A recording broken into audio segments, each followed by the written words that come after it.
tem seus preços estabelecidos em bolsas de valores e, portanto, nós temos visto, ao longo da história, grandes disputas pela dominação desses produtos. No caso das fontes renováveis, isso é mais difícil, porque é uma geração dispersa. Então, você não tem controle da produção, porque uma energia eólica, em qualquer localidade, você pode ter um aerogerador produzindo energia elétrica a partir dos ventos. Para a maioria, não dá para transportar o seu produto, que, no caso, por exemplo, de geração de energia elétrica, a gente consegue fazer um comércio de energia entre países muito próximos, como o Canadá, Estados Unidos, o Brasil, a Argentina, mas não temos como exportar energia elétrica enquanto energia elétrica para a Europa, por exemplo. Não? E essa outra característica é que essas fontes, como eu já disse, elas estão disponíveis na maioria dos países. Então, nós não temos presenciado na história da humanidade grandes conflitos, grandes lutas pelo domínio dessas fontes renováveis. Nós não vimos um país invadir o outro para tomar conta de uma hidroelétrica, mas por poços de petróleo, sem dúvida. Além dessas definições de renovabilidade e não renovabilidade, nós temos também o que nós chamamos de fontes convencionais e fontes alternativas.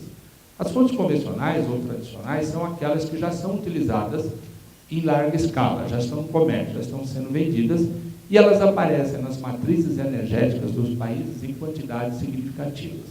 As alternativas são aquelas que não, que estão sendo utilizadas numa intensidade muito menor, e elas não têm influência, elas são números desprezíveis nas matrizes energéticas. Agora, evidentemente, que por essas condições, uma fonte que pode ser alternativa num país é tradicional em outro, e vice-versa. O etanol, por exemplo, que no Brasil é um combustível convencional, está nos postos, é tradicional, convencional, já está no comércio. Para a grande maioria dos demais países do planeta, o álcool, o etanol, o combustível, é uma fonte alternativa, é utilizado em quantidades muito pequenas. Então, essa questão de ser convencional ou de ser alternativa depende de cada país e também depende de cada época. Como fontes não renováveis convencionais, no Brasil, então, como temos que definir qual país estamos falando, nós vamos falar aqui no caso do Brasil, como convencionais fósseis, nós temos o petróleo, o carvão, o gás natural e a energia nuclear. E como alternativas, o xisto, a turfa e a fusão nuclear está sendo pesquisada aí. No caso das renováveis, para nós, no Brasil, é convencional energia hidráulica e várias biomassas, como o etanol, a lenha e o carvão vegetal. Já como alternativas, nós podemos citar a geotérmica, que temos algumas regiões de características geotérmicas, mas não suficientes para a exploração comercial. Por exemplo, a produção de energia elétrica, a energia solar, que estamos utilizando em baixa intensidade, dos oceanos, que ainda não está desenvolvida, e algumas biomassas também. É interessante notar que no Brasil nós podemos definir duas fontes como em transição, que estão no momento transitando de alternativas para convencionais, devido ao fato de que, ano a ano, a participação dessas fontes na matriz energética brasileira vem sendo incrementada, elas vêm aumentando. A energia eólica e o biodiesel.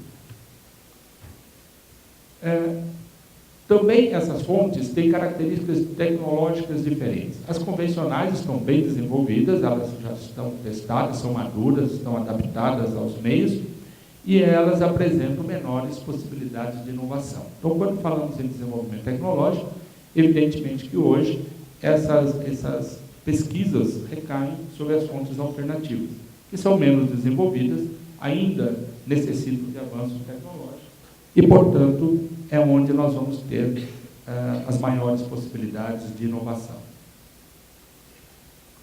Mais uma outra característica ainda das fontes é o fato de como fazemos o uso delas. Nós podemos fazer isso de forma centralizada ou podemos fazer isso de forma distribuída. Na questão centralizada, nós temos grandes complexos geradores de energia.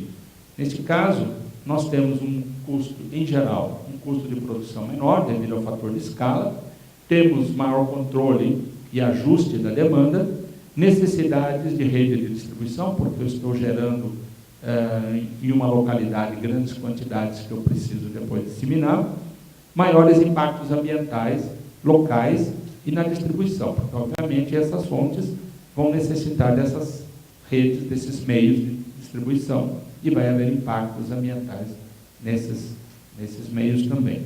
Na questão da geração distribuída, elas já são mais adaptadas às energias renováveis, porque a energia renovável é uma energia dispersa, e a geração distribuída é exatamente esse conceito, de você dispersar uma grande central de geração em várias centrais menores.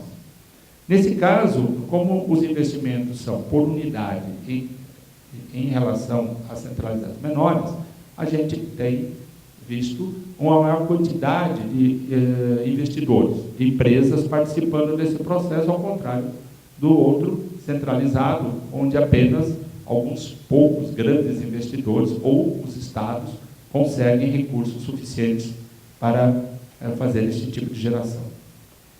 As fontes que são utilizadas na geração distribuída fazem um quadro que, como eu disse, é mais seguro, porém é mais complexo e mais difícil de ser gerenciado.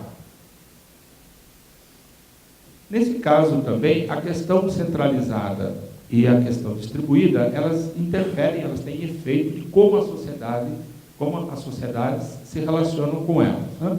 No caso da geração centralizada, nós temos a presença de grandes grupos econômicos, ou Estado, um controle de preços bem mais rigoroso e uma pouca influência dos consumidores. Os consumidores não conseguem muito negociar com esses grandes, vamos dizer, donos do poder, né?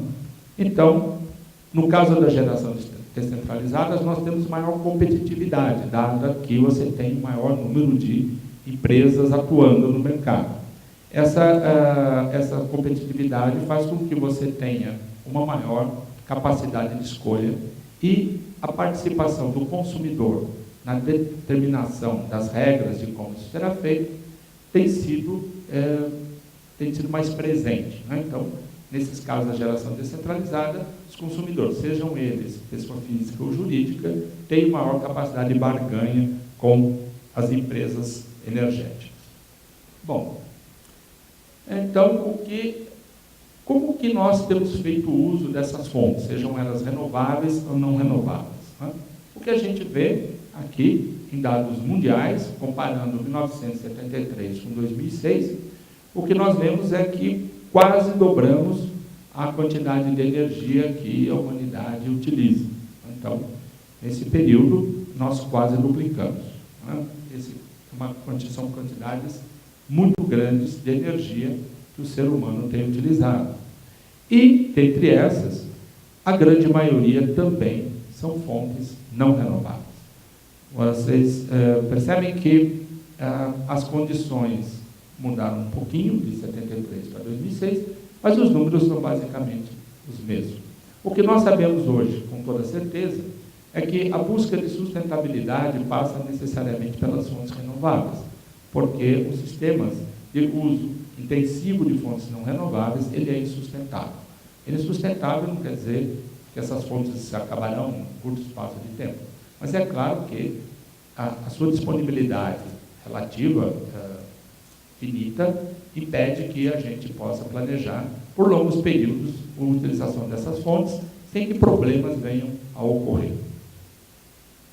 No caso brasileiro, né, a nossa divisão, nosso bolo nesse conjunto de fontes é um pouco diferente. Nós utilizamos muito mais, não vou dizer 50%, mas é próximo disso, as fontes renováveis de energia, em relação ao resto do planeta. Quanto mais desenvolvidos esses países do mundo, menos energia renovável eles utilizam. Então, isso coloca o Brasil numa condição boa do ponto de vista de renovabilidade, de possibilidade de ter os seus sistemas econômicos sustentáveis e também com relação às emissões de gases de efeito estufa, que eu vou mostrar um pouco mais adiante. Agora, por que hoje nós discutimos tanto